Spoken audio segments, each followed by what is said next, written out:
Perkenalkan, nama saya Adi Armando Febrianta, NPM 202111143. Perkenalkan, nama saya Adelia Patricia Chandra, NPM 202111074.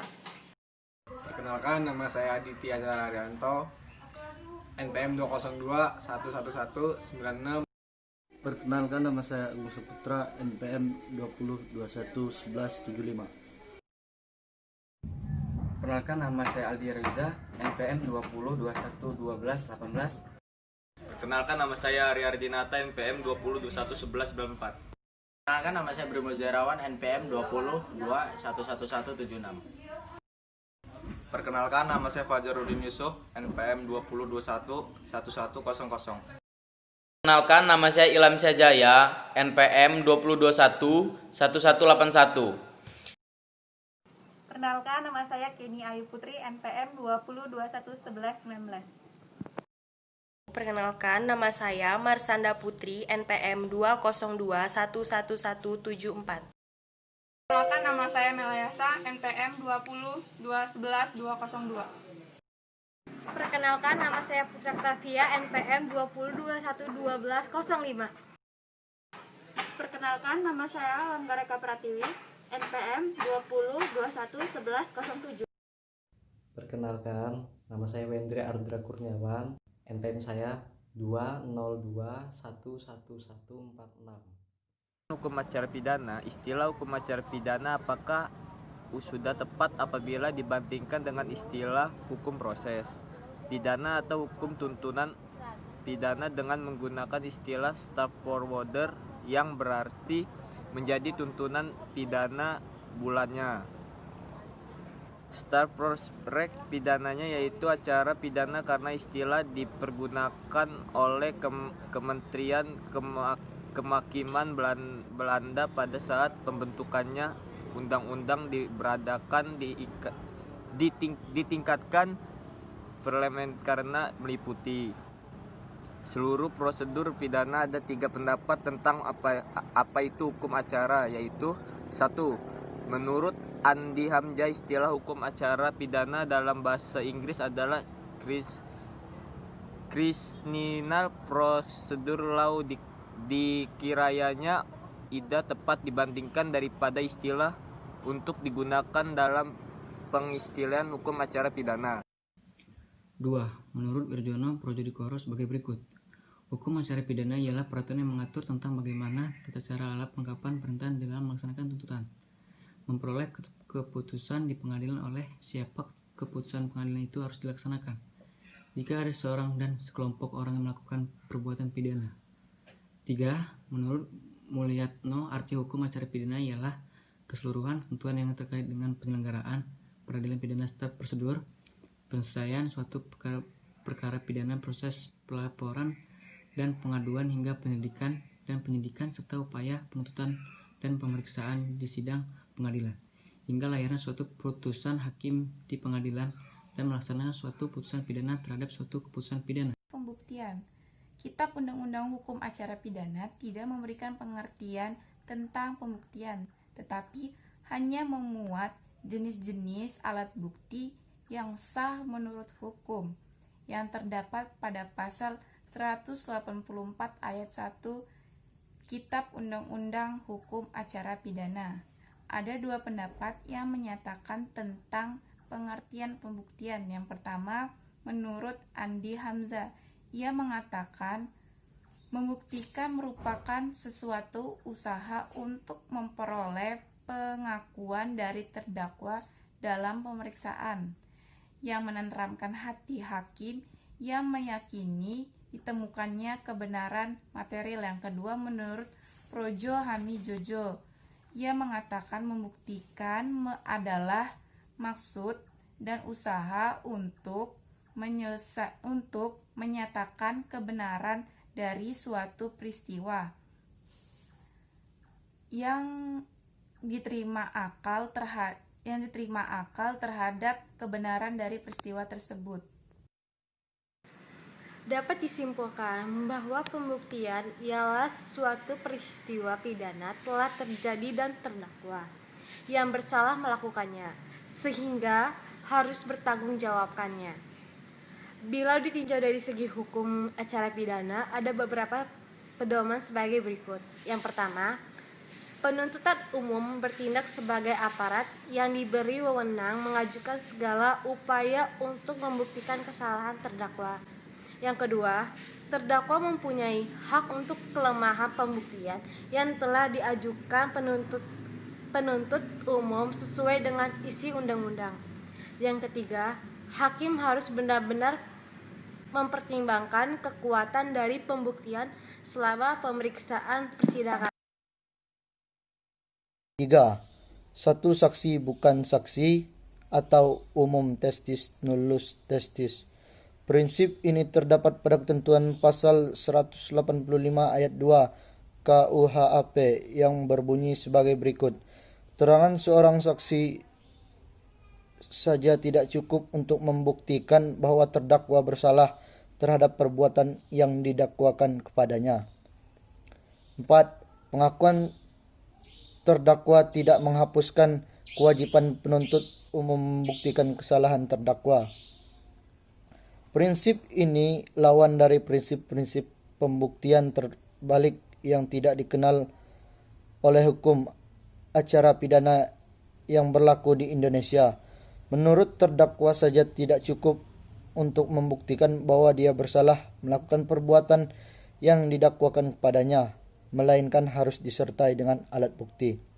5. Keterangan terdakwa hanya mengikat pada dirinya sendiri.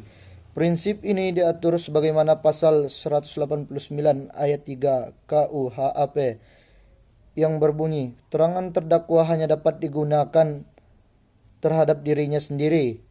Ini berarti bahwa apa yang diterangkan terdakwa di sidang pengadilan hanya boleh diterima dan diakui sebagai alat bukti yang berlaku dan mengikat bagi diri terdakwa sendiri. Jadi menurut asas ini, apa yang diterangkan seseorang dalam persidangan yang berkedudukan sebagai terdakwa hanya dapat dipergunakan sebagai alat bukti terhadap dirinya sendiri.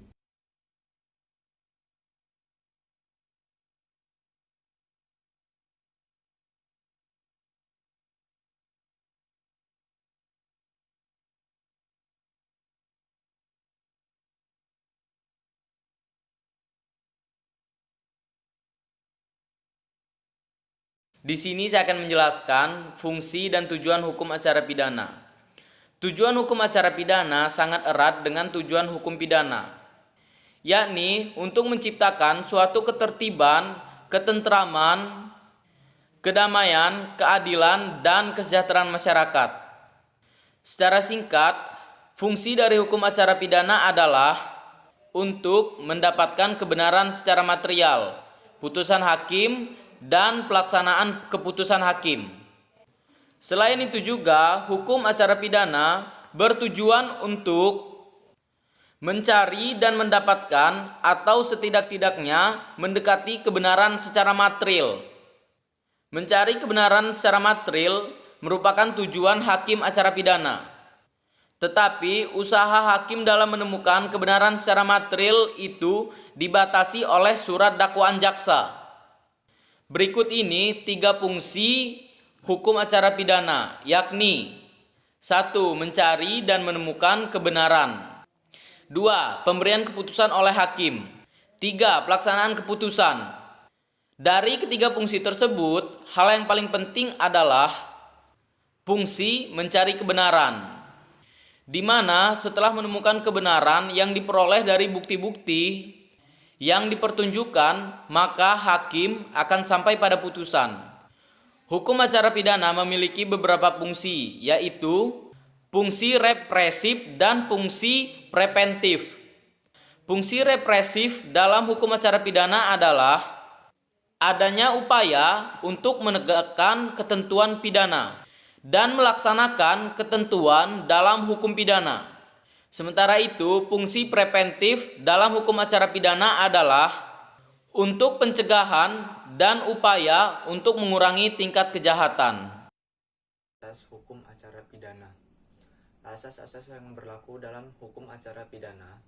1. Asas persamaan di muka umum. Ketentuan tentang asas ini tertuang dalam pasal 5 ayat 1 nomor 14 tahun 1970 yang mengatakan bahwa pengadilan mengadili menurut hukum dengan tidak membeda-bedakan orang. 2. Asas memperoleh bantuan hukum seluas-luasnya. Asas ini diatur dalam pasal 69 sampai dengan pasal 74 KUHP, di mana dalam pasal-pasal tersebut tersangka atau terdakwa ditentukan mendapat kebebasan-kebebasan yang sangat luas. 3. Asas praduga tidak bersalah. Pengertian tentang asas praduga tidak bersalah ini membawa makna bahwa dalam proses pelaksanaan hukum acara pidana, tersangka atau terdakwa wajib diperlakukan sebagaimana orang yang tidak bersalah di muka pengadilan, sehingga petugas penyidik, penuntut umum, dan hakim harus memperhatikan hak-hak yang ada padanya, terlebih mengenai hak asasinya, benar-benar harus diperhatikan dan dilindungi. Adapun asas ini termuat di dalam Undang-Undang Nomor 14 Tahun 1970 dan Penjelasan Umum Butir 3C KUHP. 4. Asas hadirnya terdakwa. Dalam asas ini, pengadilan wajib memeriksa perkara pidana dan hadirnya terdakwa. Asas opportunity. Asas opportunity merupakan asas hukum yang memberikan wewenang kepada penuntut umum untuk menuntut atau tidak menuntut dengan ketentuan peraturan perundang-undangan yang telah ditetapkan. Hal ini sejalan dengan rumusan dari Abidin Farid, di mana asas ini diatur pada pasal 8 Undang-Undang Nomor 15 Tahun 1991. Yang 8, asas pemeriksaan hakim yang langsung dan dengan lisan. Asas ini berarti bahwa pemeriksaan sidang pengadilan dilakukan oleh hakim secara langsung dengan lisan terhadap terdakwa maupun terhadap para saksi. Ketentuan tentang asas tersebut diatur pada pasal 154 dan 155 KUHP. 9. Asas peradilan dilakukan oleh hukum karena jabatannya yang tetap. Asas ini berarti bahwa putusan tentang salah satu atau setidaknya suatu perbuatan terdakwa dilakukan oleh hakim karena jabatannya dan bersifat tetap. Hakim-hakim yang bertugas dapat memeriksa dan memutuskan perkara adalah hakim-hakim yang diangkat oleh kepala negara sebagai hakim tetap, sebagaimana ketentuan dalam pasal 31 UU nomor 14 tahun 1970. 10. Asas pemeriksaan pengadilan terbuka di muka umum. Asas ini mengandung arti bahwa sidang pengadilan dilakukan terbuka untuk umum. Akan tetapi sidang yang dinyatakan tertutup tersebut, jika hakim mengatakan harus dilakukan dalam sidang terbuka, maka sidang akan dilakukan dengan terbuka. Ketentuan tentang hal ini diatur dalam pasal 18 UU nomor 14 tahun 1970 dan pasal 195 KUHP. Pasal-pasal tersebut menentukan bahwa semua keputusan hanya sah dan mempunyai kekuatan umum apabila diucapkan dalam sidang terbuka untuk umum.